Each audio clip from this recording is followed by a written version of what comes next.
एक ऐसा ठग जिसने ठगी के कई बड़े रिकॉर्ड बनाए। कारनामों की बात करें तो उसने कई बार विदेशियों को आगरा का ताजमहल बेच दिया था। इतना ही नहीं, लाल किला, इंडिया गेट और संसद भवन तक राष्ट्रपति के फर्जी सिग्नेचर कर बेच दिया था। उसको पुलिस ने कई बार गिरफ्तार भी किया, लेकिन उसको कोई भी जेल रोक नहीं सकी। देश की बड़ी से बड़ी जेल से वह आसानी से फरार होने में कामयाब रहा। एक ऐसा ठग जो आखिरी बार पुलिस को चकमा दे भाग गया, तब से उसका कोई पता नहीं लगा। उसकी मौत भी एक रहस्य बनकर रह गई। तो सब बढ़िया है। नमस्कार, हमारा नाम है ब्रजेश। आज द स्टोरी नाइट में बात देश के सबसे बड़े ठग नटवर लाल की। भारत के मशहूर ठग नटवर लाल का असली नाम मिथिलेश कुमार श्रीवास्तव था। इसका जन्म सन 1912 में बिहार राज्य के सीवान जिले के बंगरा गांव में हुआ था। नटवर लाल एक प्रसिद्ध भारतीय शख्स था जिसने ठगी करते हुए ताजमहल, लाल किला, राष्ट्रपति भवन और संसद भवन तक को कई बार सरकारी कर्मचारी बनकर बेच दिया था। नटवर लाल का जन्म सीवान के बंगरा गांव में एक रईस जमींदार रघुनाथ श्रीवास्तव के घर पर हुआ था। मिथिलेश कुमार से नटवर लाल बनने की दो अलग अलग कहानियां हैं।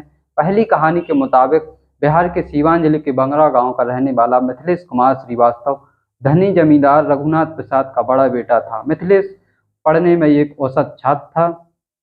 पढ़ाई के बजाय फुटबॉल और शतरंज में उसकी काफी रुचि थी। कहते हैं कि मैट्रिक की परीक्षा में फेल होने पर मिथिलेश को उसके पिता ने बहुत मारा था, जिसके बाद वह कलकत्ता भाग गया। उस समय उसकी जेब में सिर्फ 5 रुपए थे। कलकत्ता में मिथिलेश ने बिजली के खंभे के नीचे रहकर पढ़ाई की। बाद में सेठ श्री केशव राम जी के नाम से एक व्यक्ति ने मिथिलेश को अपने बेटे की पढ़ाई के लिए रख लिया। मिथिलेश ने सेठ जी से अपनी स्नातक की पढ़ाई के लिए उधार पैसे मांगे, जिससे सेठ जी ने देने से मना कर दिया। सेठ जी ने मना करने से मिथिलेश इतना चिढ़ गया कि उसने रुई की गांठ खरीदने के नाम पर सेठ जी से 4.5 लाख रुपए ठग लिए। दूसरी कहानी ये कहती है कि एक बार मिथिलेश को उसके पड़ोसी सहाय ने बैंक में ड्राफ्ट जमा करने के लिए भेजा। वहां जाकर मिथिलेश ने सहाय के हस्ताक्षर को हूबहू कॉपी किया। उस समय मिथिलेश को पहली बार लगा कि वो जालसाजी का काम कर सकता है। उस दिन के बाद मिथिलेश कुछ दिनों तक अपने पड़ोसी के खाते से पैसे निकालता रहा। जब मिथिलेश के पड़ोसी को इस बात की भनक लगी, तब तक मिथिलेश खाते से 1,000 रुपये निकाल चुका था। पता चलने के बाद मिथिलेश कलकत्ता चला गया और वहां पर जाकर वाणिज्य कॉमर्स में स्नातक ग्रेजुएशन किया। साथ ही शेयर बाजार में दलाली का काम करने लगा।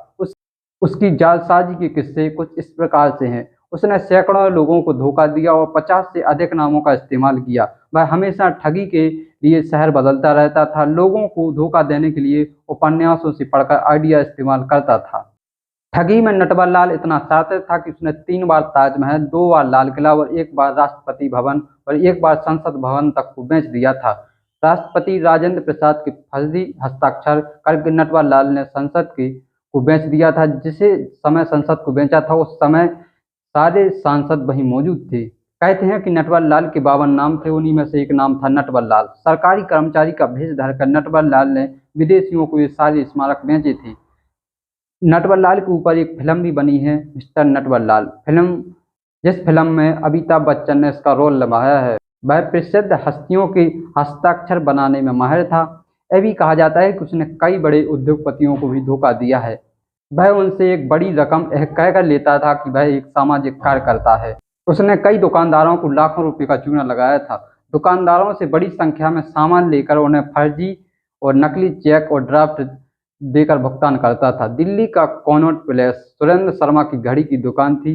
एक दिन सफेद कमीज और पैंट पहने एक बूढ़ा आदमी घड़ी की दुकान में जाता है और खुद का परिचय तत्कालीन वित्त मंत्री नारायण दत्त तिवारी का पर्सनल स्टाफ DN तिवारी के रूप में देता है। और दुकानदार से यह कहता है कि प्रधानमंत्री राजीव गांधी के अच्छे दिन नहीं चल रहे हैं, इसलिए उन्हें पार्टी के सभी वरिष्ठ लोगों को समर्थन के लिए दिल्ली बुलाया है और इस बैठक में शामिल होने वाले सभी लोगों को वो घड़ी भेंट करना चाहते हैं। तो मुझे आपकी दुकान से 93 घड़ी चाहिए। दुकानदार को पहले तो इस आदमी की बातों पर शक हुआ था, लेकिन एक साथ इतनी घड़ियों को बेचने की लालच से दुकानदार खुद को रोक नहीं पाया। अगले दिन वो बूढ़ा आदमी घड़ी लेने दुकान पहुंचा। दुकानदार को घड़ी पैक करने की बात कह एक स्टाफ को अपने साथ नॉर्थ ब्लॉक ले गया। नॉर्थ ब्लॉक वो जगह है जहाँ प्रधानमंत्री से लेकर बड़े बड़े अफसरों का ऑफिस होता है। वहाँ उसने स्टाफ को भुगतान के तौर पर 32,829 रुपये का बैंक ड्राफ्ट दे दिया। 2 दिन बाद जब दुकानदार ने ड्राफ्ट को बैंक में जमा किया तो बैंक वालों ने बताया कि वो ड्राफ्ट फर्जी है। फिर दुकानदार को समझ आया कि वो बूढ़ा आदमी नटवर लाल था। और इसके बाद वित्त मंत्री बीपी सिंह तो कभी वाराणसी के जिला जज का नाम तो कभी यूपी के सीएम के नाम पर नटवर लाल अलग अलग शहर में दुकानदारों को चूना लगाता रहा। नटवर लाल को 9 बार गिरफ्तार किया गया था, लेकिन हर बार वह जेल से भागने में सफल रहा। उसे जालसाजी के 14 मामलों के लिए दोषी ठहराया गया और 113 साल की सजा सुनाई गई, लेकिन वह मुश्किल से 20 साल ही जेल में रह पाया। आखिरी बार उसे 1996 में गिरफ्तार किया गया था। उस समय उसकी उम्र 84 साल थी, लेकिन वह पुलिस को चकमा देने में कामयाब रहा। उस समय वह व्हील चेयर का उपयोग करता था। उसे कानपुर जेल से दिल्ली इलाज के लिए अस्पताल ले जाया जा रहा था। नई दिल्ली रेलवे स्टेशन मौका पाकर वह वहां से गायब हो गया। इसके बाद उसे 24 जून 1996 को पुलिस द्वारा अंतिम बार देखा गया था।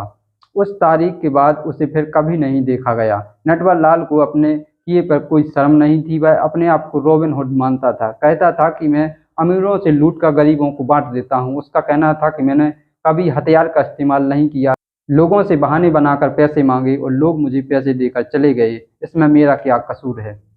यही नहीं, नटवर लाल के गांव के लोग उसे अपना रॉबिन हुड मानते थे। वह कहते थे कि उसने कोई गलत काम नहीं किया है। वह सालों पहले गांव में कई गाड़ियों के काफिले के साथ आया था।